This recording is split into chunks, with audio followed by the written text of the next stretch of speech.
Hey Professor, this is Ruby and I's Stirling Engine video, and in it I will explain what exactly went wrong. But first, let me explain how exactly they work. Essentially, a Stirling engine converts heat energy into mechanical energy to do work. What's very efficient about these engines is that they do not give off any exhaust because of its air-sealed design. The hot and cool air moves the displacer by expanding the air in an up and down cycle. The displacer then pulls the crankshaft and spins it around so that the flywheel will rotate. The general design is almost what you see here.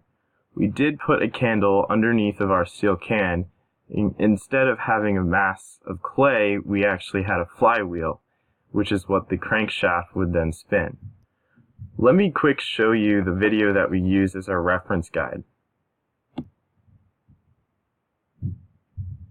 So the main difference between our design is that we didn't have a wire frame, but we instead used just plywood hanging around in the engineering lab.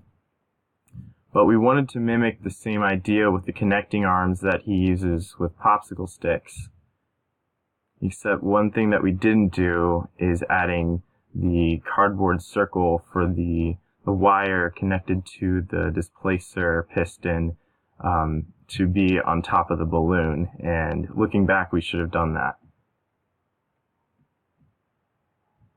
So here's what we made it out of. We had an aerosol can, we got some balsa wood, plywood, we used a wire hanger for our crankshaft, some copper wire for the inside of the piston that connects the fishing wire all the way up to the crankshaft, a balloon, duct tape, hot glue, and thumbtacks to put the connecting arms in place on the balloon.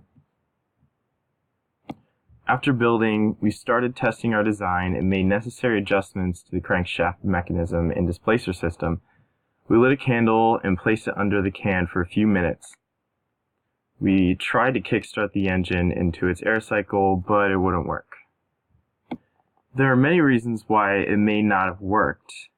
The heat source may not have been hot enough to make a significant temperature difference in the can below the displacer. Also, we made the engine without any guided dimensions to follow along with. This could have made the engine not function properly.